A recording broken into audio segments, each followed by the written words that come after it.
au rythme du digital et jouer l'accord parfait. Et bien là, cette année, comme vous pouvez le deviner, c'est autour de la musique.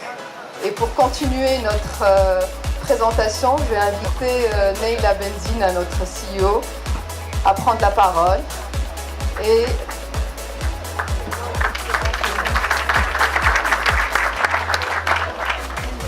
aussi, son excellence, pas comme l'année dernière, bien évidemment, Monsieur Olivier Poivre d'Arvor. C'est 2-3 heures qu'on va passer ensemble, qui est un laboratoire du changement et de l'innovation. Et c'est probablement ce dont tous nos pays, la France, mais évidemment la Tunisie ont le plus besoin. Il y a une très belle citation, d'ailleurs à destination peut-être des politiques, mais de tous ceux qui ont une activité quelque part, de Machiavel dans Le Prince, que je vous livre, qui dit que le changement a pour adversaire ceux qui ont bénéficié de la situation précédente et pour tiers défenseurs ceux qui ne savent pas comment tirer profit de la situation nouvelle. Voilà. Alors vous ne faites pas partie ni de ces adversaires ni de ces tiers défenseurs. A priori, ces questions des industries culturelles et créatives vous intéressent et ce lien qu'aujourd'hui la culture entretient avec l'économie.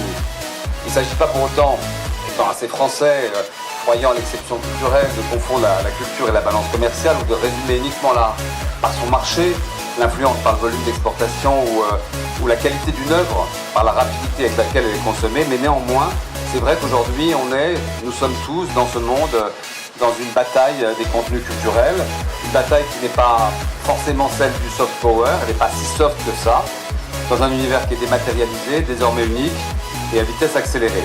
Donc, cette conception de la culture, qui n'est pas exactement celle avec laquelle je suis né, est évidemment une conception très bouleversée. Elle n'est plus une, elle est plus hégémonique, elle n'est pas transmise d'en haut, mais c'est une culture monde qui est faite de contenus morcelés, de contenus agrégés, mobiles, dématérialisés, et avec ces dernières innovations technologiques qui peuvent faire peur parfois, bousculer la rente des artistes, parfois des créateurs, des producteurs et des diffuseurs, mais qui proposent un autre rapport au savoir. Et c'est ça que je trouve intéressant dans ces industries culturelles et créatives, un rapport qui est beaucoup plus égalitaire dans le fond, une autre forme de création, d'économie contributive et de nouvelles utilisations de circulation participative des services et des biens culturels, une autre offre culturelle. Alors ça représente beaucoup de choses, ce dont on parle ce soir à travers la musique.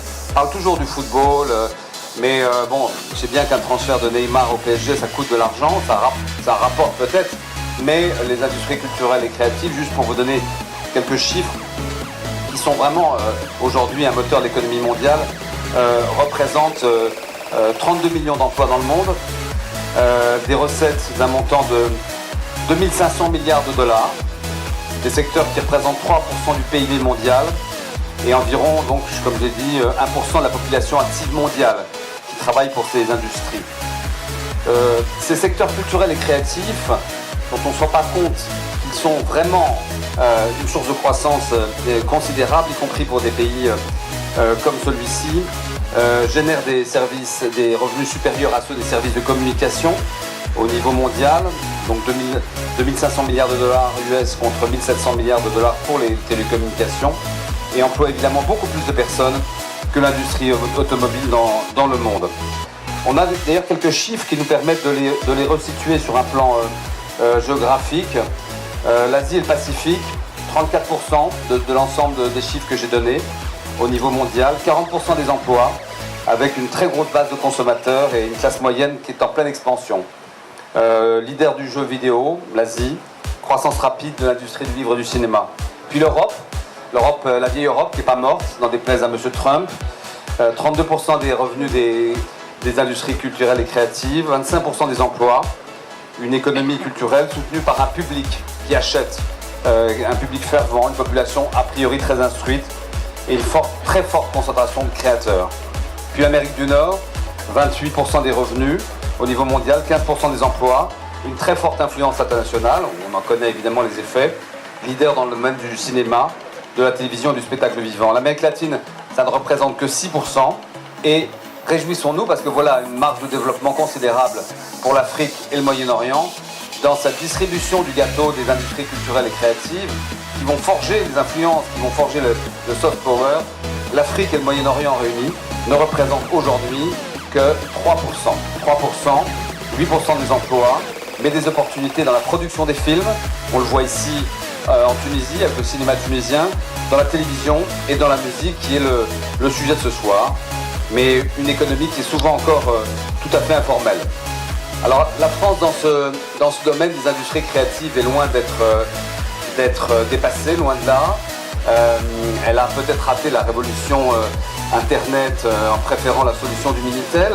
C'était certainement une erreur historique, mais dans le domaine de la musique, pour en parler avec nos amis, nous avons aujourd'hui des belles parts de marché, des créateurs, je pense à Christine the Queen, à Zaz, à Stromae, bon c'est un belge, mais enfin on va le mettre dans le giron francophone, à Zaz, on est large, hein.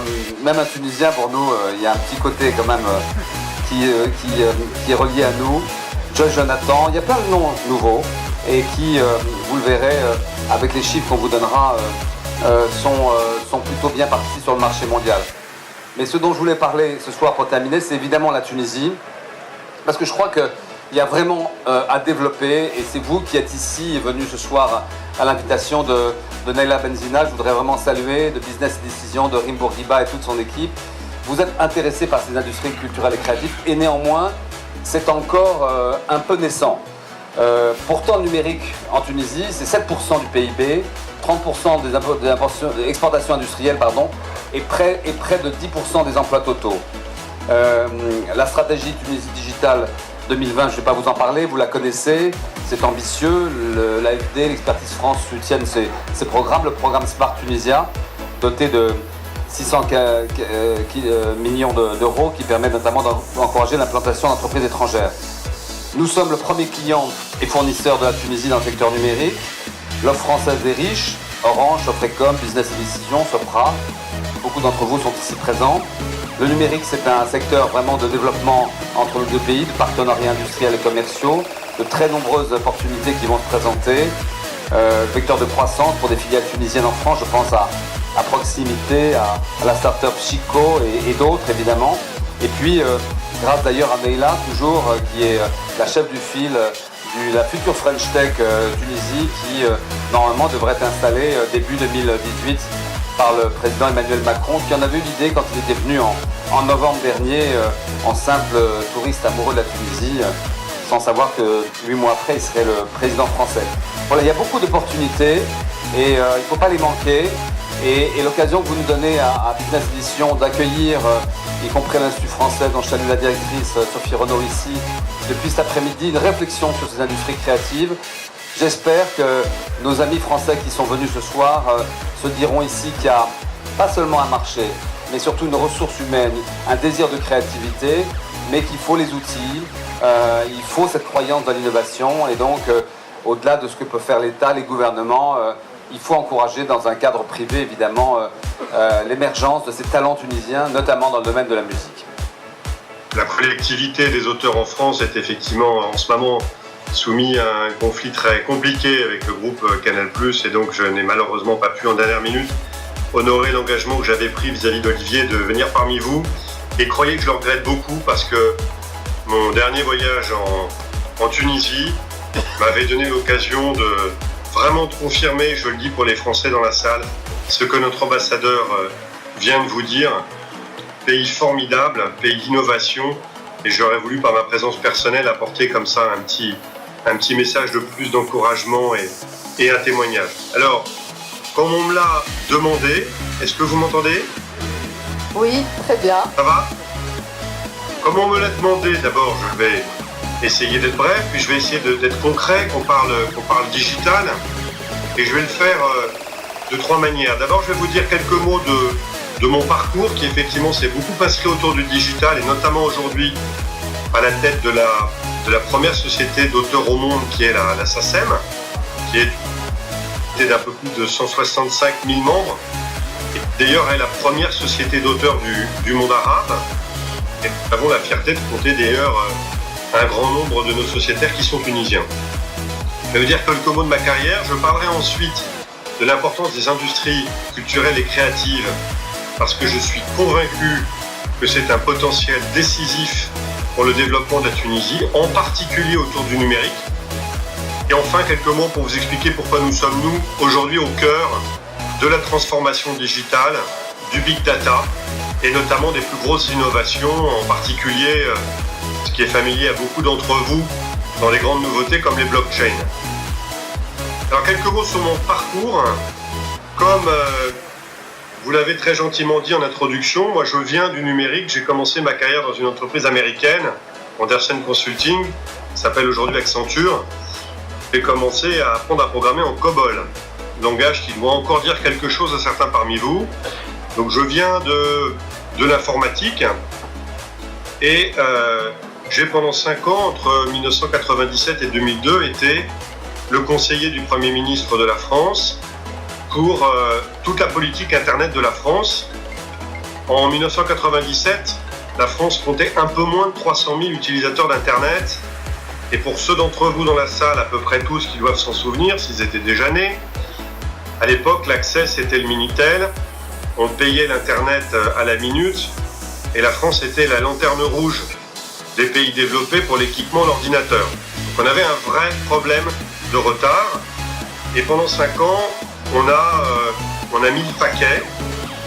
Cette politique que j'ai menée, on en fêtait d'ailleurs les 20 ans, c'est drôle, la semaine dernière, avec le Premier ministre français à l'époque, Lionel Jospin, mais aussi notre secrétaire d'État au numérique auprès du nouveau Premier ministre français, Mounir Mahjoubi, et tout un ensemble d'amis. Ce qu'on a fait pendant 5 ans, beaucoup de pays s'en sont inspirés, c'est une vraie politique publique, en mettant l'État là où il doit être, c'est-à-dire plutôt une partie de la solution qu'une partie du problème, une force qui donne l'exemple. On a beaucoup fait pour développer l'administration électronique, pour développer les données publiques, pour permettre aux gens, entreprises comme citoyens, que le numérique soit un moyen d'améliorer la qualité des services publics. On a équipé les écoles, on a formé les enseignants, on a libéralisé la cryptologie, on a développé une fiscalité attractive pour nos startups. On a certainement connu pas mal d'échecs, on a aussi connu pas mal de succès. Après, je n'ai pas besoin de revenir pour nos compatriotes et pour nos amis tunisiens qui connaissent souvent mieux la vie politique française que les Français eux-mêmes. Tout ça s'est assez mal terminé avec un certain 21 avril 2002. Et comme moi je ne suis pas fonctionnaire, après une période à chercher un emploi, j'ai passé 5 ans chez Orange où j'ai été un certain nombre de choses. J'ai été patron de la marque, patron de la stratégie, j'ai dirigé la plus petite filiale d'Orange en France, dans le seul bout de France où Orange n'était pas leader à l'époque, l'île de la Réunion. Et puis je suis devenu patron d'Orange en 1900... attendez. À un certain moment, ça devait être en 2006, patron des mobiles. On avait à l'époque un peu plus de 20 millions de clients. Et ça a été une période formidable d'ouverture à la concurrence de la téléphonie mobile en France. Et d'ailleurs, en 2007, quand le président Sarkozy a été élu, j'étais patron d'Orange. J'ai fait partie de ce qu'on a appelé la commission Attali, dont d'ailleurs notre jeune rapporteur adjoint à l'époque n'était autre que Emmanuel Macron, notre nouveau président de la République. Et on a beaucoup travaillé sur la libération des énergies, la libéralisation nécessaire. C'est d'ailleurs à l'époque qu'a été décidé de créer un 4e opérateur de téléphonie mobile en France, Free. Moi, je retire de cette expérience un sentiment de grande frustration.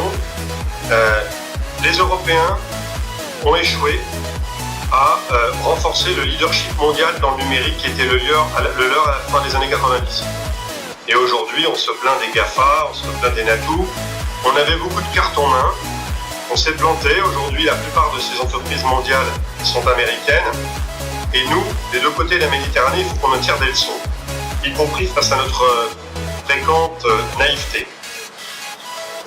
J'ai ensuite passé 3 ans, et ça vous fera sourire par rapport à l'actualité française dont je vous ai parlé, comme patron du développement international de Canal+, pour la télévision payante.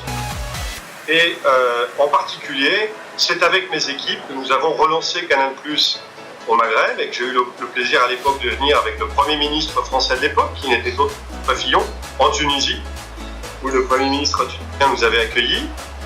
Nous avons aussi lancé Canal+ au Vietnam, où le groupe est toujours présent, et nous avons surtout développé beaucoup de business dans toute l'Afrique subsaharienne. J'étais également patron de la Pologne. Je retiens 2 leçons moi, de ces 3 ans que je voudrais partager avec nos amis dans la salle. D'abord, je le dis pour nos amis tunisiens, on a été, là je parle de Canal+, nettoyé par le piratage en peu de temps. Si je vous dis Dreambox, je pense que ça parle à des gens dans la salle. Simplement, il ne faut pas être naïf. Si à un moment on ne défend pas la création de valeur, il ne faut pas s'étonner ensuite que les entreprises disparaissent. Je me souviens aussi que les principaux droits du foot pour l'ensemble du Maghreb avaient été achetés par le Qatar et par Abu Dhabi et qu'il y avait un lien assez nettement géopolitique entre sport, télévision payante et identité culturelle. Par rapport à une certaine actualité qui n'a pas changé, qui est même devenue beaucoup plus dramatique, tout ça doit aussi nous servir de leçon quand on parle de rayonnement culturel, mais aussi de liberté d'expression et d'importance des médias, et donc de médias privés qui aient les moyens de se financer, y compris en faisant payer les consommateurs pour les services qu'ils leur rendent. Donc, pour conclure, j'ai pris les rênes de la SACEM, qui est une société privée à but non lucratif, en 2012, et je la dirige depuis 5 ans. Nous avons, nous, un enjeu de développement mondial. Nos vrais concurrents sont des entreprises américaines qui ont derrière elles, pour l'une, Google Venture, et pour l'autre, Blackstone, le premier fonds d'investissement américain. Et la bagarre que nous menons, c'est une bataille pour la création, pour la diversité culturelle, pour la rémunération des artistes, auteurs, compositeurs, des éditeurs de musique, qui sont aussi des entrepreneurs, des vraies start-up, comme il y en a beaucoup en Tunisie. Sur les industries culturelles et créatives, enfin, en quelques mots. Je suis à l'origine avec un certain nombre d'amis français, des gens du cinéma, des gens des jeux vidéo, des gens du livre, des gens du spectacle vivant, d'une initiative qu'on appelle aujourd'hui France Créative. France Créative est partie d'une idée simple. En 2012, les Français ont fait leur campagne présidentielle s'agissant de la culture, avec au fond une seule question en tête: est-ce qu'on supprime la Hadopi qui permet de lutter contre le piratage tout de suite ou plus tard? Ce qui était franchement un sujet grotesque compte tenu de l'importance de la création de valeur. Et à l'époque, on s'est dit, on va essayer au fond de mesurer, et tenez-vous bien, ça n'avait jamais été fait par les Français, combien pèse la culture en France du point de vue économique. La dernière étude en date de France Créative, qui a été faite par le cabinet EY pour la France, date d'il y a 1 an et demi. Nous l'avions d'ailleurs à l'époque présenté à Emmanuel Macron, ministre à l'époque de l'économie. Et l'étude EY a montré que la culture en France tenait 3 chiffres. C'est 85 milliards d'euros de valeur. C'est 1 300 000 emplois. Et enfin, c'est l'un des rares secteurs en croissance avec des emplois souvent peu délocalisables et présents partout dans le territoire. Que ça soit l'argent public des musées ou de l'argent privé à but lucratif ou d'entreprises comme la mienne qui relèvent de l'économie sociale et solidaire, une entreprise coopérative à but non lucratif, peu importe. Ces chiffres, il faut les retenir parce que pour un pays comme la France, ça veut dire que l'économie de la culture pèse plus que toute l'industrie automobile en termes d'emploi. Et à l'échelle de l'Europe, où une étude a été faite à notre initiative, sachez que rien que le secteur de la musique pèse en France 240 000 emplois, pèse plus d'emplois que toute l'industrie des télécommunications en Europe. Malheureusement, ce n'est pas parce que l'industrie de la musique a beaucoup créé d'emplois, c'est parce que les Européens ont laissé détruire leur industrie des télécoms au profit de l'Asie. Et donc, petit message de conclusion, nous avons également fait une étude mondiale. Cette étude mondiale, qui a été préfacée par celle qui est encore aujourd'hui la directrice générale de l'UNESCO, crée plus de richesses aujourd'hui que tout le PIB d'un pays comme l'Inde. On prend l'exemple du Moyen-Orient et de l'Afrique. La même étude EY a montré que la culture emploie au moins 2,5 millions à 3 millions de personnes sur le continent et crée un peu plus de 60 milliards de dollars de valeur. Et je voudrais enfin terminer par ça. Et en particulier par rapport à mon expérience de comment le piratage a nettoyé un acteur comme Canal+ par 2 fois dans un pays comme la Tunisie.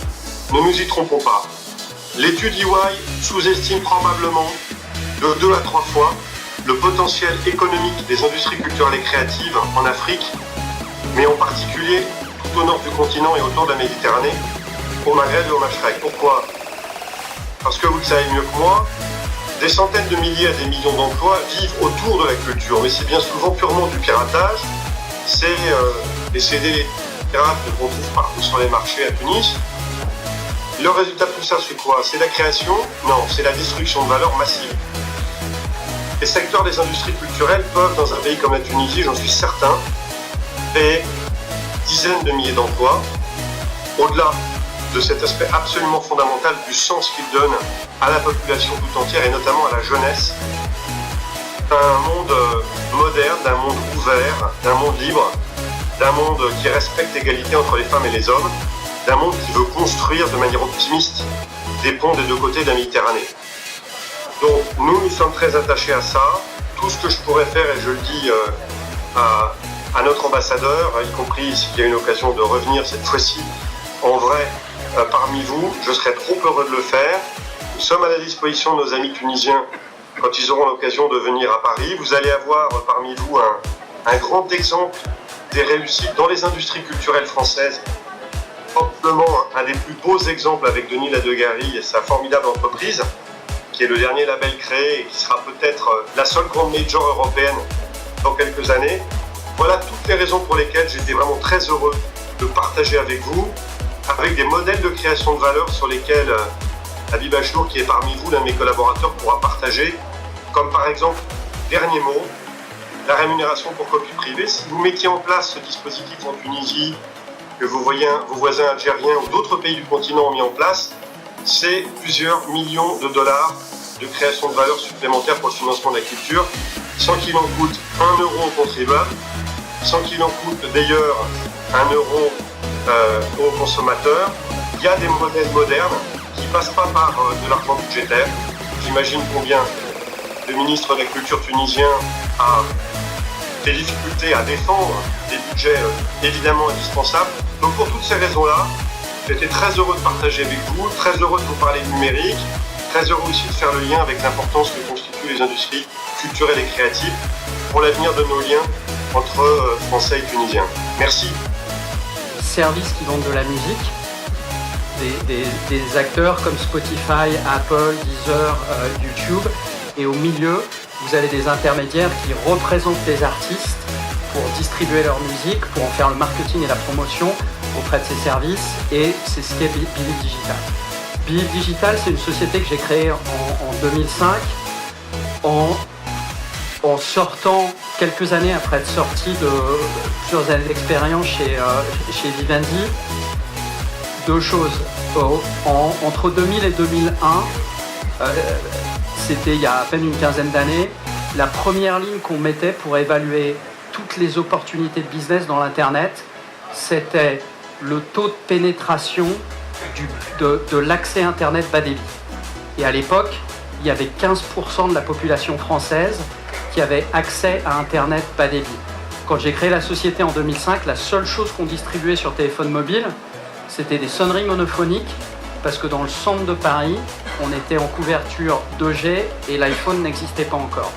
Donc on a des développements technologiques qui ont été très rapides, et ce qui a conditionné l'évolution du secteur, ça a été d'abord les tuyaux et les terminaux. Et vous voyez, on voit une explosion du marché de la musique depuis 2008, grâce à l'invention de l'iPhone et la diffusion de l'iPhone et les accès réseau 3G, 4G. Dans un métier comme le nôtre, la transformation digitale, pour une société comme la nôtre, elle est 100%... En fait, la transformation digitale est absolument pas un sujet, puisque on est digital de bout en bout. Tout notre processus commercial est géré par des logiciels de l'identification, du marketing en ligne. On ne signe plus un contrat papier. Tous les contrats sont numérisés quand on approche un artiste, directement dans notre système. Les artistes ont accès à des interfaces. Ils ne nous envoient pas du tout de CD. Ils utilisent les systèmes qu'on a conçus pour numériser leur musique, nous l'envoyer. On la numérise, on l'envoie chez Spotify, Apple Music. Une fois par jour, on reçoit de la part d'Apple Music, toutes les 15 minutes, on va chercher sur les serveurs de Spotify, de Deezer et des autres services toute la donnée d'exploitation pour savoir quel artiste a été écouté, dans quel pays, pendant combien de temps. Est-ce que sur un titre de 3 minutes 20, est-ce que l'écoute a duré 3 minutes 20 ou est-ce qu'elle a duré 3 minutes 10 ? Est-ce qu'elle s'est faite à partir d'un iPhone ou est-ce qu'elle s'est faite à partir d'un téléphone Android, etc., etc. Et tout notre cœur de métier, la manière dont on pilote l'activité est liée est complètement pensée autour du digital. Et il y a 2 facteurs clés de succès. J'ai 3 facteurs clés de succès dans cette évolution. C'est la technologie, parce que c'est la technologie seule qui nous permet de gérer l'ensemble de ces processus et de gérer aujourd'hui. On gère Believe Digital, c'est un peu plus d'1,5 million d'artistes distribués dans le monde. C'est un peu plus de 400 millions d'euros de chiffre d'affaires cette année et on est devenu en 10 ans le 4e plus gros acteur au niveau mondial en termes de revenus digitaux et en termes de nombre d'artistes distribués. Donc toute la technologie est absolument essentielle, l'analyse de la donnée, et on est dans un monde aujourd'hui qui est un monde complètement globalisé. Et je vais vous expliquer, et c'est extrêmement important sur les secteurs et sur un secteur de la musique, de comprendre l'évolution des facteurs clés de succès. Dans un monde de CD, le facteur clé de succès pour développer un artiste, le facteur clé de succès c'est quoi ? La vente de CD, c'est essentiellement un métier immobilier. C'est le distributeur physique, la Fnac, Virgin, les différents distributeurs Tower Records des États-Unis, trouver des emplacements dans lesquels, dans les centres-villes, les gens vont venir, vont acheter des CD, on va les y faire venir, et c'est comme ça qu'on va vendre des CD. Sur le digital, le facteur clé de succès, c'est quoi ? C'est le développement du logiciel. Et ça s'est traduit comment ? Par une globalisation complète du secteur. Puisque vous avez des acteurs comme Apple Music, des acteurs comme nous, dont la technologie permet de distribuer, on construit des technologies une fois, et ensuite on distribue avec ces technologies le CD, la musique d'un artiste tunisien, comme on distribue celle d'un artiste français, allemand, brésilien, partout dans le monde. Donc on a un métier qui s'est complètement globalisé avec un contenu culturel qui est très particulier, qui est la musique, qui voyage extrêmement fortement, beaucoup plus fortement que d'autres contenus culturels. Quel que soit, il y a moyen un chiffre qui m'a beaucoup frappé. Quand on vendait des CD, le volume des ventes de CD de n'importe quel artiste dans le monde, à l'exception de quelques grandes stars américaines, les ventes à l'extérieur du pays d'origine, c'est à peu près 5% des ventes totales. Donc rien du tout. Dans le monde numérique, on n'a pas un artiste aujourd'hui dont les écoutes générées à l'extérieur du pays d'origine ne représentent pas au moins 40% du total des écoutes. Pourquoi ? Parce que vous avez de la musique qui auparavant n'était disponible en CD que dans un magasin local, qui se retrouve maintenant disponible sur une population de plusieurs milliards de personnes connectées, qui utilisent YouTube, qui utilisent Spotify, qui utilisent Deezer, et ça crée des opportunités et des opportunités de découverte. Donc la technologie a bouleversé complètement la chaîne de valeur et elle a accéléré, et c'est un élément qui est extrêmement important, et c'est un élément extrêmement important pour des pays, notamment pour la zone francophone où on a une capacité de commercialisation beaucoup plus forte.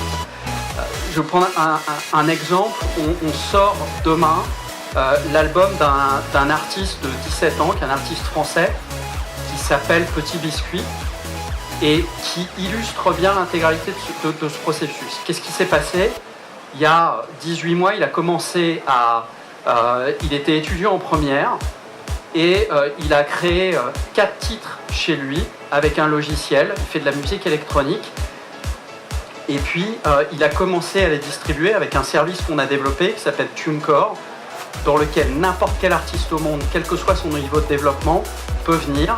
Il a uploadé sa musique, ça lui a coûté 10 €, on a distribué sa musique. Et puis, au bout de 3 mois, on a regardé la donnée, on regarde tous les jours la donnée de ces artistes, et on s'est dit, tiens, mais c'est bizarre, il y a ce petit artiste-là qui s'appelle Petit Biscuit, qu'est-ce qui se passe ? On commence à avoir des volumes de stream qui évoluent très fortement. On était à regarder, il y avait un éditeur de Spotify qui avait bien aimé le titre, qu'il avait inséré dans une playlist de écouter de la musique douce et de la musique électronique un peu douce, écouter de la musique douce le soir, et puis les gens avaient beaucoup aimé, ont commencé à l'écouter. On a décroché le téléphone, on l'a appelé, on lui a dit tiens, est-ce qu'on pourrait faire quelque chose pour toi ? Alors là, tout de suite, ses parents nous ont dit non mais attendez, il est en première, la priorité c'est qu'il passe son bac. Donc vous pouvez faire tout ce que vous voulez, mais pas de concert, pas de festival, il passe son bac. Si vous voulez amener le titre en radio, allez-y, mais la musique d'abord. Enfin, l'école d'abord. Donc on les a écoutés, on est allé voir la radio, on a commencé à rentrer le titre en France, en Allemagne, dans des radios. On a appelé Spotify, on leur a dit regardez, ça marche très bien là où vous l'avez testé, développons-le sur d'autres pays.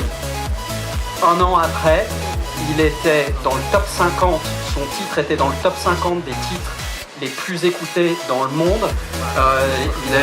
Il va avoir 18 ans dans un mois. Je ne sais pas s'il va avoir accès à son compte bancaire. Sur les 18 mois qui se sont écoulés, on lui a fait un chèque de royalty de plus d'1,5 million d'euros.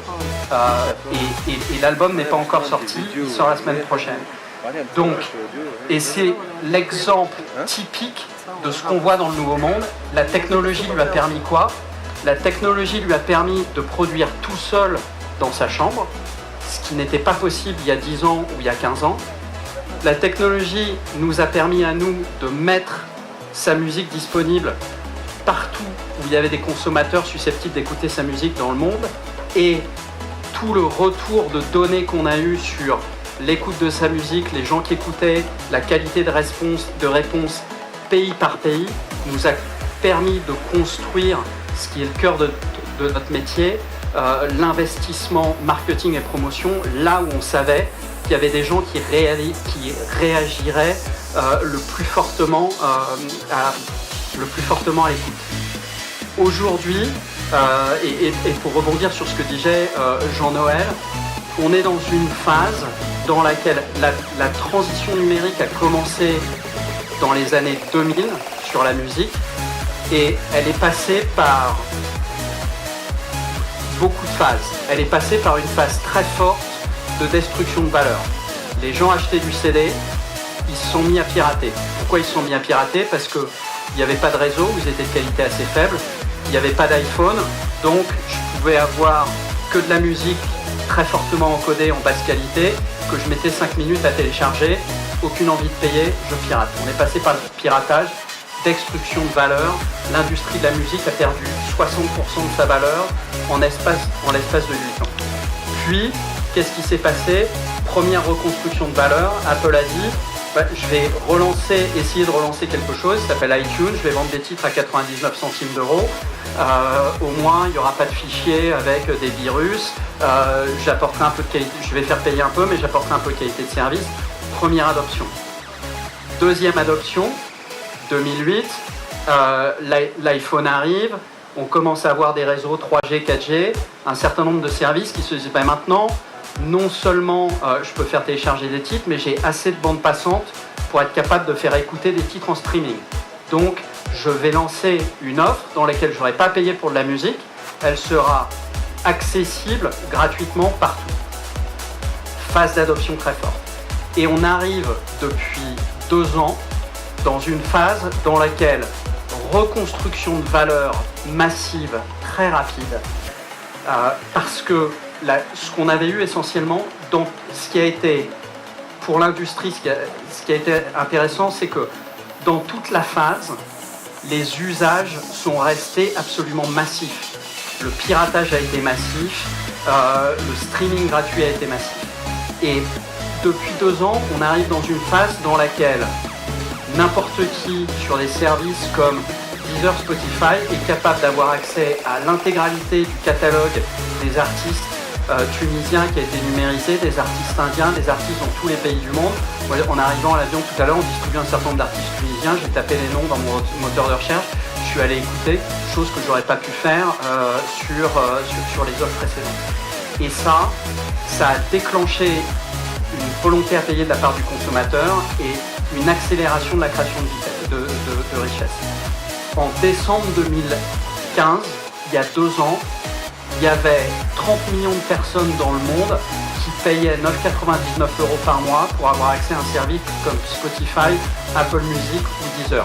Décembre 2015, il y a un peu moins de 3 ans.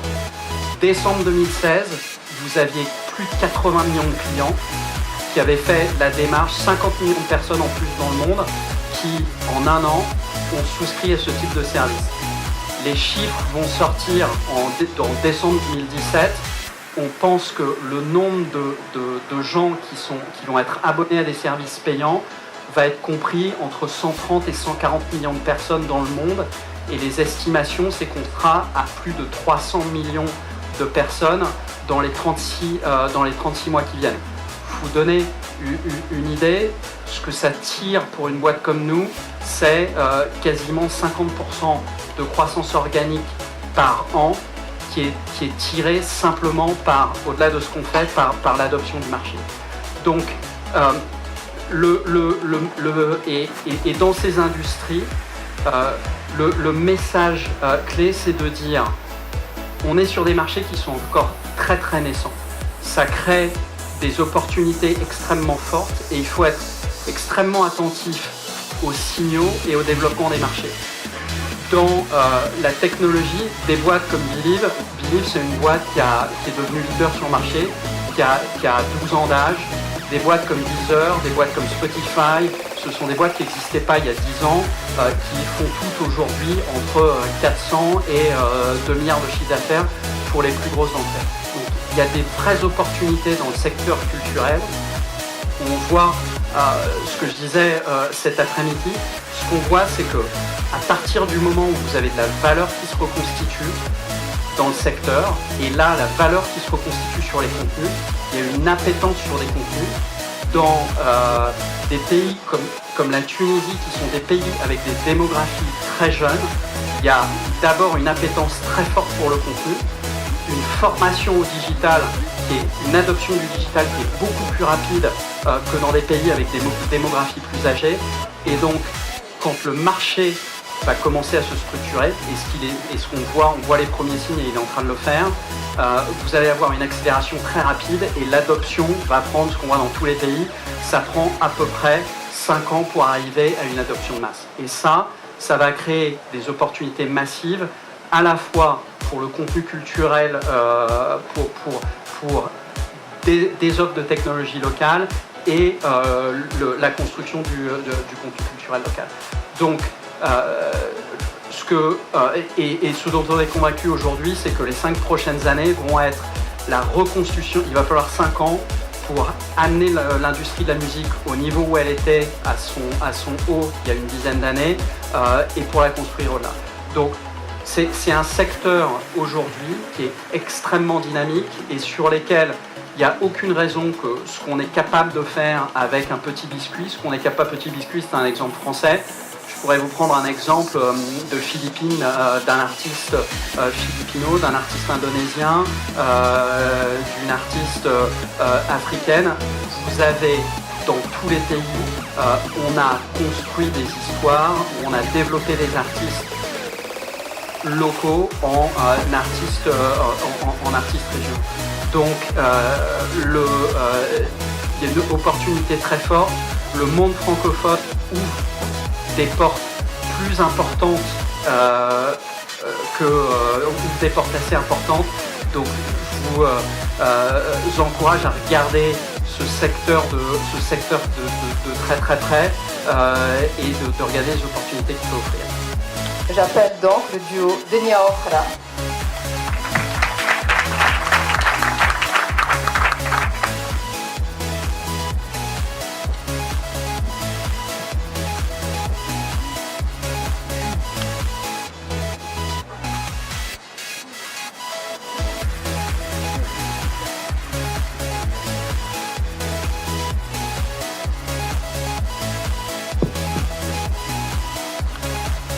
Bonsoir tout le monde, on est très heureux d'être parmi vous ce soir. On se présente, Fatma Sfar. Bonsoir tout le monde. Et moi Youssef Jelbi. Ça fait 10 ans qu'on se connaît et ça fait 5 ans qu'on est ensemble et juste 2 ans qu'on fait de la musique et qu'on partage une passion commune. Moi j'ai commencé avec la musique tout jeune, j'ai commencé à faire du violon, ensuite je me suis mis à la batterie et maintenant je fais de la musique électronique chez moi. De ma part, j'ai commencé à chanter depuis toute petite. Je faisais partie de plusieurs groupes de musique et grâce à eux, j'ai développé mes connaissances et mes techniques de chant. Et j'ai eu la chance de chanter sur plusieurs styles de musique. Donc on a eu l'idée de devenir Okhra en une seule journée, enfin presque. On était dans un état d'esprit tranquille. Il a commencé à faire du beatbox, j'ai commencé à chanter et ça a duré 1 heure de pure improvisation. C'était magique et c'est comme si c'est la première fois que je chantais dans ma vie. Et on a compris tous les deux que ça mérite d'être écouté. Vas-y.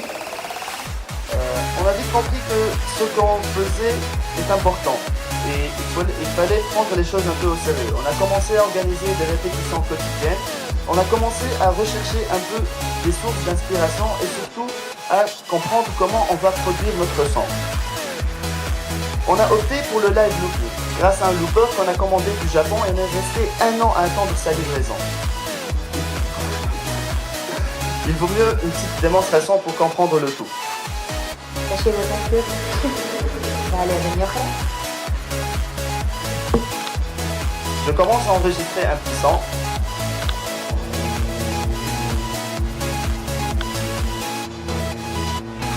Après, je peux rajouter des effets sur ma voix.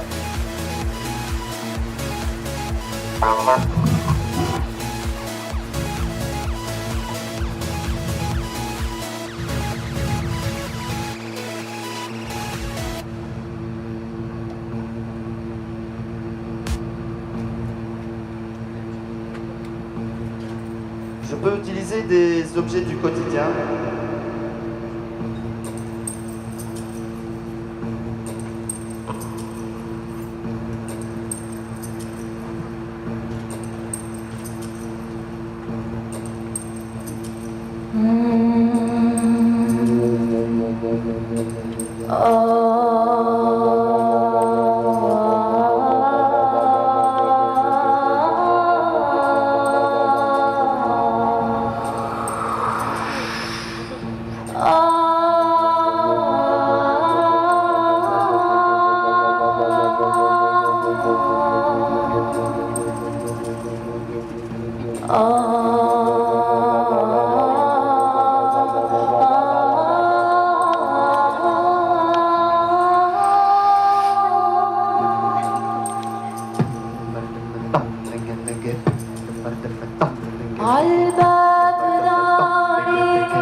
Donc voilà, on sent vraiment que la musique nous emporte à un autre monde et c'est pour ça qu'on a choisi ce nom. Le Denia Okhra, ça veut dire un autre monde, c'est le nom de notre groupe. Donc on sait très bien qu'on est en plein Web 3.0 et l'utilisateur est le maître de l'information. Même si la personne n'a pas assez de connaissances même si elle n'a pas assez de connaissances, elle peut partager tout et n'importe quoi avec tout le monde d'une manière façon et simple et efficace. Et on peut avoir n'importe quelle information à tout moment sur n'importe quel sujet par un simple clic. Déjà, c'était quoi les statistiques? En avril 2007, les statistiques disent qu'il y a 51% de la population qui est connectée sur Internet et qu'il y a 31% de la population qui utilise les réseaux sociaux. Donc Internet et les réseaux sociaux, c'est très très bien. En fait, je considère ça comme les nouveaux héros de l'art. Les nouveaux héros de l'art. Pourquoi? Parce qu'ils laissent à l'artiste le choix. Même si l'artiste il veut rester indépendant, autoproducteur, il fait pas partie d'une maison de disques, il peut quand même tomber c'est-à-dire à l'opportunité de son rêve. Donc les réseaux sociaux, c'est très très important dans la vie d'artiste. Oui, on sait tous qu'il y a plusieurs réseaux sociaux qui existent. Et chaque réseau a ses propres règles qu'il faut suivre et respecter pour qu'on y ait plus de visibilité. Et on sait tous que les utilisateurs des réseaux sociaux sont différents d'une plateforme à une autre. Par exemple, les utilisateurs de Google+, sont complètement différents des utilisateurs de Twitter ou de Vine. Donc, grâce aux réseaux sociaux, on a découvert plusieurs artistes. Donc, chaque jour, on entend parler d'un artiste, deux artistes, et même 3 parfois. Et en fait, la chose qui est... j'ai un peu de trac. Donc, les artistes, en fait, on était attirés par ceux qui créent leur propre style, un nouveau concept, un timbre différent et même une simplicité différente. Et on est attirés surtout par ceux qui créent leur image et leur style unique. Parmi ces artistes-là, il y a DBFX. Il nous a beaucoup inspirés. DBFX, on l'a découvert sur YouTube. C'est un artiste australien, il s'est fait connaître par les réseaux sociaux et il s'est fait connaître aussi en se produisant seul dans les rues des grandes villes et principalement en Europe. Et en fait, DBFX, il a déclaré indépendant. Il utilisait seulement les réseaux sociaux et le bouche à oreille et les représentations en live pour se faire connaître. Et maintenant, DBFX, il fait des tournées partout dans le monde, il est très très connu. Et bien sûr, grâce à son talent, sa stratégie et aux réseaux sociaux, bien sûr. Donc on a vite compris qu'il nous fallait une image et un style unique. On a commencé par concevoir un logo qui représente notre univers musical avec des formes et des couleurs significatives. Puis on a préféré faire avec les moyens du bord quelques photos promotionnelles, une page Facebook pour partager du contenu et interagir avec les utilisateurs, un compte YouTube pour le partage des vidéos et un compte SoundCloud pour le partage de l'audio. Ensuite, on a commencé à faire circuler notre logo sur les réseaux. On a changé notre photo de profil, notre photo de couverture avec notre logo. Il y avait même des gens un peu curieux qui venaient à nous pour savoir qu'est-ce qui se cache derrière ce logo. Donc l'idée, c'était d'enregistrer des vidéos très simples dans notre chambre. On appelait ces vidéos home session. En fait, c'était très simple, le cadre était fixe, on bougeait à peine, on reprenait des morceaux cultes qu'on aime, et tels que comme As You Are, Gangsta Paradise, Julio, des chansons connues. Et le premier morceau était Glory Box de Portichet. En fait, ça dure 4 minutes. On est resté toute une journée pour avoir un shot parfait. À la fin de la journée, on était content, satisfait du résultat. Il reste qu'à coller le logo au début et à la fin de la vidéo et de la partager sur YouTube. Donc, et en fait, l'idée c'était de partager une vidéo chaque 3 semaines. On a choisi ce nombre aléatoirement, mais on a saisi après que c'est d'une grande importance. Donc la deuxième chanson était l'hymne national. on a refait l'hymne national tunisien. On a fait la même chose, on a fait la vidéo, on a collé le logo au début et à la fin de la vidéo et on a partagé sur Facebook via YouTube. Et bien sûr tous les amis, et on a eu une réaction très très positive. Et bien sûr principalement les amis, la famille, ils nous ont félicité, ils ont eux-mêmes partagé la vidéo et ça nous faisait chaud au cœur. Après quelques jours du lancement de la deuxième vidéo, en rentrant chez nous, bien sûr on s'est connecté à Facebook et là on trouve un nombre immense de notifications et de messages. Tout le monde parlait de notre musique, tout le monde partageait nos vidéos. On n'arrivait pas à savoir comment c'est arrivé. Mais on a remarqué un petit problème, c'est que toutes les vidéos étaient de sources différentes. Chaque page, elle téléchargeait notre vidéo, et ils enlevaient le logo au début à la fin et ils uploadaient la vidéo. On a joué un peu au flic, on lâchait un peu les liens de notre page dans les commentaires en espérant d'être liké pour monter en haut. Le lendemain, la même chose, tout le monde parlait de notre musique et notre page ne gagnait pas assez de fans par rapport aux autres vues des autres pages. Donc voilà, Internet c'est bien, mais ça représente des risques et il faut prendre des précautions. On s'est trouvé devant des centaines de copies de notre vidéo dans plusieurs pages. Je me souviens d'un cas particulier, c'était une page étrangère, elle a partagé la vidéo, elle a enlevé le logo, elle n'a ni mentionné ni notre nom, ni rien du tout. Et chaque jour, on voyait la vidéo, le nombre de vues, il augmente et il atteint les 33 millions de vues. C'est un nombre faux, on ne pouvait rien faire. Tout ce qu'on pouvait faire, c'est de les envoyer des messages. On n'a eu aucune réponse qu'après un an et demi, après le passement de la vague. Donc, mais il y a aussi des bonnes choses, parce qu'après quelques temps, il y avait des coups de fil et des propositions pour des passages télé, des passages radio. On a accepté une seule fois. Et aussi des propositions pour qu'on joue dans des endroits, des festivals. C'était magnifique, on sent que notre vie elle va changer. Et notre première prestation était dans l'un des grands festivals à Tunis. C'était l'éphémère. Et c'était là notre première expérience.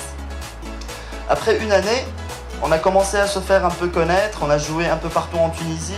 Notre page atteint les 30 000 fans. Je me souviens qu'une télé nous a appelé une ou deux fois pour assister à l'une de leurs émissions, mais on a refusé parce que ça ne colle pas avec notre stratégie. Et après quelques mois, au mois de Ramadan, il y a un feuilleton qui sort avec le même nom que notre groupe, Denia Or. Je pense pas que c'est un hasard, parce qu'ils connaissent qu'il y a un groupe qui s'appelle Denia Or. Et je me souviens aussi d'un cas un peu particulier. On a reçu un coup de fil, c'était à propos d'une soirée de changement d'identité d'une compagnie tunisienne. Et on a pris le temps pour réfléchir à cette offre. On a constaté que ça ne colle pas à notre image. Et entre-temps, ils nous appellent pour annuler l'événement.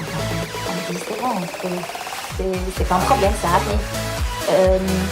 Et après quelques jours, en sortant dans les rues, on a trouvé plusieurs de panneaux publicitaires qui appartiennent à cette compagnie et ils ont changé le slogan à notre nom, c'est-à-dire Denia Or. Et c'était la déception totale. Ils ont fait une chose qu'on voulait éviter, c'est le fait de coller notre nom à une marque. Même pour le référencement, c'est un problème.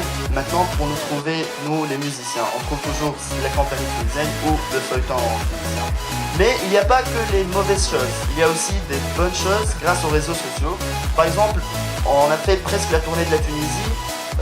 On a connu de super bonnes personnes. Maintenant, on a un groupe avec qui on travaille notre projet pour la réalisation des vidéos et l'audio.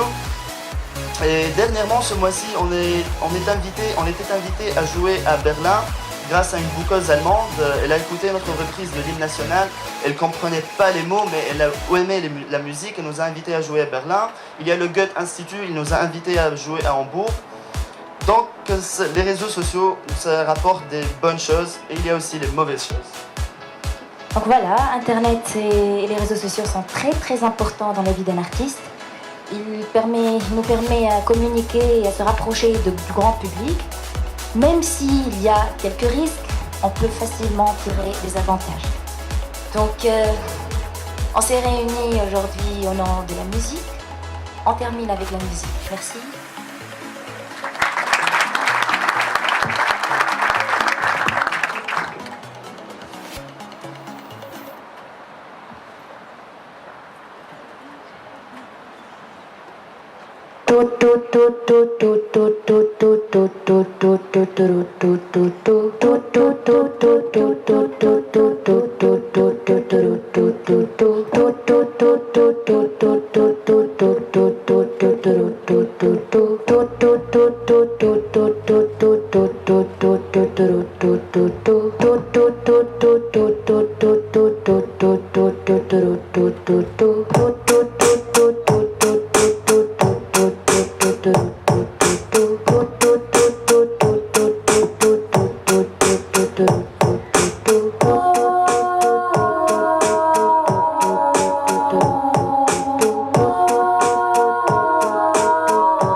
Playing with this bow and arrow, you're gonna give my heart away. Leave it to the other girls to play. For I've been adventuring too long. Just give me a reason to love you. Give me a reason to be a woman. No, I just wanna be a woman. From this time and chain, we're all looking at a different picture through this new frame of mind. 1,000 flowers to bloom.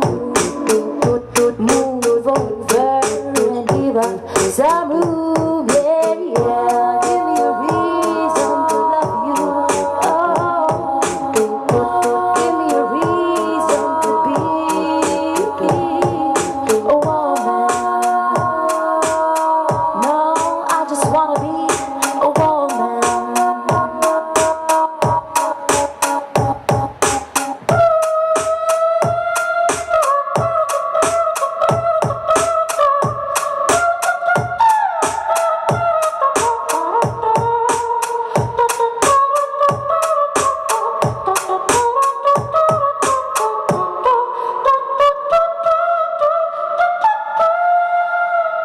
So don't you start being my man. Oh, just take it from outside where you can. Show it down tenderness. No matter if you cry. Give me a reason to love you. Give me a reason to be a woman. No, I just wanna be a woman. I'm so tired of playing with this bow and arrow. You wanna give my heart away. Leave it to the other girls to play, for I've been dangerous too long.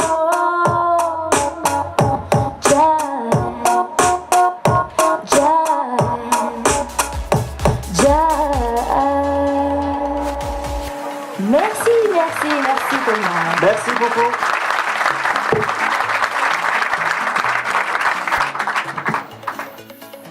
Ce soir, un certain nombre d'intervenants, donc beaucoup plus légitimes que moi pour parler de l'industrie de la musique. Il y avait quand même, moi je me suis posé un certain nombre de questions, notamment est-ce que ça aurait été le même plateau il y a 15 ans? La réponse est non. Là, on a eu des exposés très intéressants et très précis, entre guillemets des vainqueurs. Des gens qui ont réussi à profiter de la transformation digitale du secteur musical. Alors, je ne suis pas sûr qu'il y ait beaucoup d'autres spécialistes de la musique dans cette salle, il y en a quelques-uns. On m'a dit qu'il n'y avait pas beaucoup de représentants des majors américaines, ça tombe bien. Parce que globalement, c'est un peu eux les vaincus. Donc, vous êtes banquier, vous êtes dans les télécoms, vous êtes dans le retail, et vous vivez en ce moment même une transformation digitale. Bon. Vous faites des trucs, vous faites des séminaires, certains d'entre vous vont visiter des startups, un petit peu comme on va en pèlerinage, et puis on revient, on fait comme avant. Et vous faites tout ça en disant « je suis en train de m'autoriser, d'implémenter la transformation digitale dans mon entreprise ». Eh bien en fait non. Pardon de vous le dire, mais vous avancez très lentement. Si je vous connaissais un petit peu mieux, je vous dirais que vous gesticulez.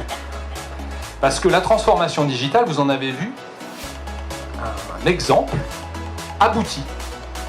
C'est-à-dire un tremblement de terre, un séisme qui a complètement renversé les positions d'un marché qui était pourtant structuré depuis des années. C'est ça la transformation digitale. Donc, ce que je voudrais, moi, c'est pas tellement vous parler de l'évolution du marché de la musique, mais plus exactement de ce qu'on peut en tirer en tant qu'entrepreneur, en tant que chef d'entreprise, en tant que cadre dirigeant, de secteurs qui sont très différents. Mais qu'est-ce que la digitalisation du marché de la musique peut nous donner comme enseignement et comme bonne pratique à suivre, ou alors surtout à éviter, pour rester un leader de son marché, ou en tout cas pour exister quand cette transformation aura eu lieu. Donc il y a un certain nombre de choses. Certaines sont des mythes, et d'autres sont des vérités qu'il va falloir se répéter un certain nombre de fois. Le premier mythe, c'est le premier qui innove, celui qui a la vision, c'est celui qui va gagner.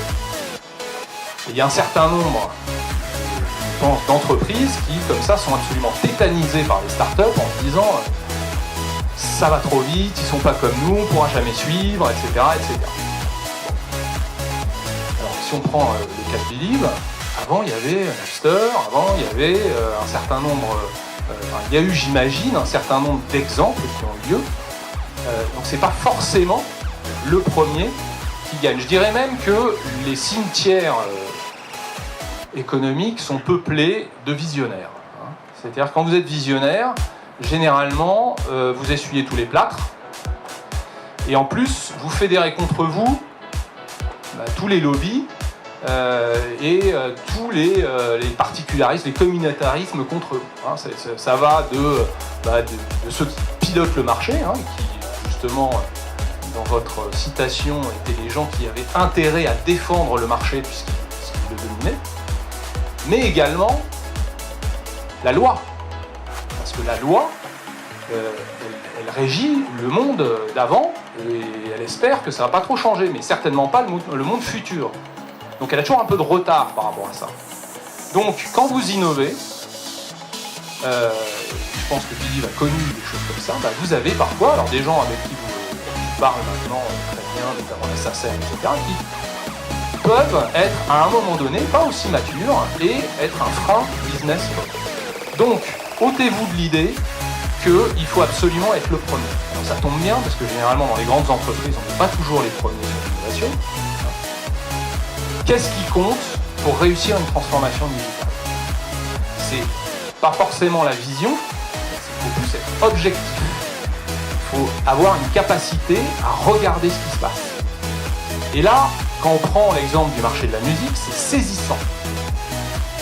Entre 2002, qui est l'apogée, c'est-à-dire que jamais il y a eu autant d'argent généré par l'industrie de la musique enregistrée, et 2015, qui est le plus bas, enfin en tout cas depuis 2002, depuis c'est parti un petit peu en hausse, vous avez 13 ans. Donc en 13 ans, vous avez une perte de valeur extrêmement forte. Au passage, loi qui jusqu'à maintenant n'a jamais été contredite, la digitalisation d'un marché, ça détruit de la valeur. En tout cas au début.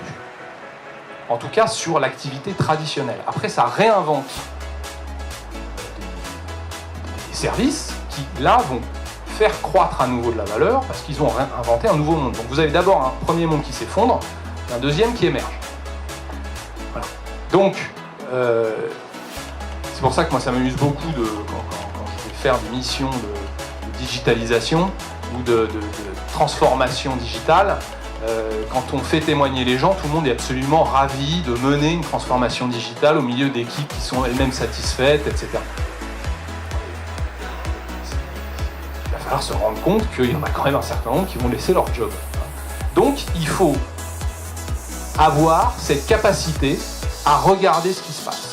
Quand vous êtes une major en 2002, vous savez déjà qu'il y a du piratage massif. Ça veut dire qu'il y a de nouveaux usages. Donc, la façon dont les acteurs dominants de la musique ont réagi par rapport à ça, c'est typiquement ce qu'il ne faut pas faire.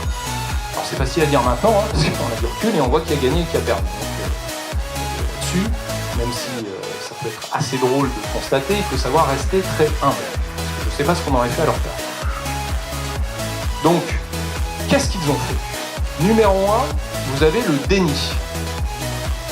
C'est-à-dire, finalement, c'est éphémère, ça va revenir. Vous comprenez, alors je ne sais pas si tu te rappelles, moi j'avais en face de moi des gens qui me disaient, mais vous savez, alors ça j'appelle ça le syndrome du chez nous c'est pas pareil. Vous savez, c'est toujours une sorte de microclimat qui explique que ce qui fonctionne partout ailleurs, ça marche pas là. Donc chez nous c'est pas pareil, c'était quoi ? C'était, oui mais la musique c'est de l'émotion, donc les gens ont besoin de toucher, d'avoir un rapport sensuel avec l'objet du disque. Et c'était pas des gens qui avaient pris des stupéfiants qui disaient ça, c'était des gens qui étaient sérieux, qui nous expliquaient que vraiment il y avait un rapport au disque lui-même, à l'objet. Alors on me parlait aussi de la jaquette. Vous savez, la jaquette c'était le truc que personne n'ouvrait, qui était là où on expliquait que l'artiste il avait ça pour ça, qu'il y avait des titres, il y avait des images, il y avait des trucs comme ça, et donc c'était un métier à part entière, et donc on se gargarisait de la jaquette, c'était formidable. Bon, tout ça a été balayé, parce que c'est pas vrai que chez nous c'est pas pareil, c'est pas vrai qu'il y a un microclimat, c'est pas vrai que la loi de la gravité elle va s'arrêter en traversant un bureau ou une route, c'est pas vrai. Donc numéro 1, il y a eu le déni. Alors le déni, il se manifeste par beaucoup d'autres choses. Vous avez aussi, bon, c'est pas vraiment du déni, vous avez une sorte d'indignation. C'est-à-dire une sorte de combat qui va devenir moral.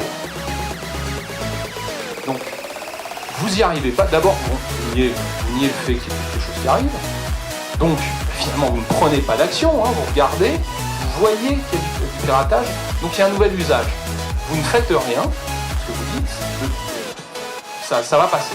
Après, vous dites, bon, s'il y a du piratage, c'est parce qu'il y a du pirate. C'est-à-dire le succès des pirates, c'est pas parce que les gens adhèrent, c'est parce qu'il y a des pirates qui influencent en mal les gens qui sont les consommateurs. Donc, liquidons les pirates. Donc là, on sort une arme réglementaire. Je sais qu'il y a des banquiers dans la salle. Je vous le dis, la réglementation, ça ne fonctionne qu'un temps. Donc, il faut prendre des mesures. C'est pas parce que vous avez un métier réglementé qu'il ne sera pas mis en grand danger. Prenez les taxis c'est réglementé. Ils souffrent beaucoup avec Uber. Bon, la bonne nouvelle, c'est qu'Uber commençait beaucoup à souffrir avec la réglementation elle-même qui finit par se venger. Donc, vous avez cette espèce de fantasme réglementaire qui fait que, mais non, on va régler le problème, on va fermer les sites pirates. C'est ce qu'ils ont réussi à faire, c'est-à-dire toutes les majors se sont alliés, il y a eu des procès très très longs, très complexes, et Napster a fini par perdre, et il me semble même que ses dirigeants étaient en prison, c'était ça, et le site a été fermé, un temps. Sauf qu'à peine fermé, il y avait d'autres Napster qui étaient là, parce que le pire, c'était ce procédé d'échange de musique, tout le monde le trouvait très pratique. Alors là, pareil, les majors ont dit, on fait un pas de plus dans l'indignation, et on s'en est pris aux pirates, on va s'en prendre aux piratés, aux consommateurs, c'est de leur faute. Et là quand même vous vous dites, mais quand il y a une industrie qui pour survivre va commencer à poursuivre en justice ses clients, c'est qu'on arrive à un problème, mais toujours pas de remise en cause. On était vraiment dans l'élément moral pur. Bon, alors, je suis pas en train de dire qu'il ne faut pas poursuivre les contrevenants, etc. Mais quand ça commence à être la quasi-intégralité de vos clients, ça veut dire que vous avez un problème. Donc toujours pas de remise en cause. Et on arrive à la phase finale, qui est une sorte de lassitude extrême, où là on renonce à tout, on se dit de toute façon c'est foutu. Les consommateurs n'achètent jamais de la musique, on a tout essayé. Et donc, on va créer un nouvel impôt et en appeler à l'État. Ce nouvel impôt, c'était quoi? C'était des taxes. Aussi, quand vous réfléchissez au truc, c'est quand même un peu sportif, intellectuellement. C'est-à-dire des gens qui sont imaginés que quand vous achetez un ordinateur, on allait vous taxer le disque dur parce que c'est un endroit de stockage, donc c'est pour la musique, etc., etc. Donc vous voyez bien que le processus de remise en cause, qui est inhérent à un changement, qui aurait dû être pris et réalisé par les entreprises dominantes, a été un échec total. Ça a été la mauvaise voie. Pourquoi? Parce que finalement est arrivé Apple, qui n'est pas du tout du secteur, qui lui est arrivé en disant, attendez, votre problème, c'est pas que les gens ne veulent pas payer, c'est que vos systèmes, votre parcours client, il est vraiment complètement abscon. Ça ne fonctionne pas. Parce que je me rappelle qu'à l'époque, il y avait eu quand même, en même temps que la bataille judiciaire, les professionnels du disque ont essayé des choses. Donc eux aussi, ils ont lancé des plateformes. Des plateformes, je ne sais pas si vous avez connu ça, mais avec des DRM qui sont d'une complexité mais inouïe, où il fallait absolument que tous les ayants droit puissent toucher, ce qui est tout à fait logique. Sauf que, en fait, ramener sur un processus informatique, ça faisait que vous changez de téléphone, vous n'avez plus accès à votre musique, vous pouviez avoir accès à un DRM sur la plateforme de Universal, mais pas sur celle de Warner Music, etc. C'était un enfer. Avec, je crois, une gamme de prix qui changeait probablement en fonction du genre. Et donc, c'était absolument incompréhensible. Donc, là-dessus, on voit bien que en adoptant des postures de déni, les professionnels de la musique ont loupé le coche. Et ce que je suis en train de vous décrire, ça dure 10 ans. Et en 10 ans, on en fait des choses. Il y a 10 ans, il me semble que Spotify n'existait pas. En 10 ans, ils auraient pu créer un Spotify. Ils auraient pu créer un outil leur permettant finalement de garder leur contrôle, en tout cas leur part de marché sur leur marché de base. Ils n'ont pas réussi à le faire parce qu'ils ont nié la réalité et ensuite ils se sont réfugiés dans un certain nombre de facilités un peu intégrées. Alors on peut se dire pourquoi ça? Parce que c'est complètement idiot. À la fin, ce sont des entreprises extérieures au marché qui sont venues digitaliser le marché et qui aujourd'hui le contrôlent. Soit des nouvelles entreprises qui n'existaient pas avant, qui sont nées de ce marché-là, de cette vague de digitalisation, soit des entreprises qui n'avaient juste absolument rien à voir avec ce métier-là, qui ne le maîtrisaient pas, qui n'en avaient pas d'expérience, comme Apple. Apple aujourd'hui, on dit c'est super, c'est de la musique et tout. À l'époque, ils faisaient quand même des ordinateurs. Ils ont commencé par l'iPod, ils ont fait beaucoup de choses après, mais rendez-vous compte qu'un industriel qui faisait du hard a mieux réussi à comprendre ce marché que des gens qui étaient dessus depuis des années. Alors, moi je me suis posé la question, alors après on commence à rentrer sérieusement dans le subjectif, enfin on m'a demandé de parler, donc c'est une sorte de thérapie, pardon. Pourquoi des gens intelligents quand même, comme ça, ont échoué à ce point?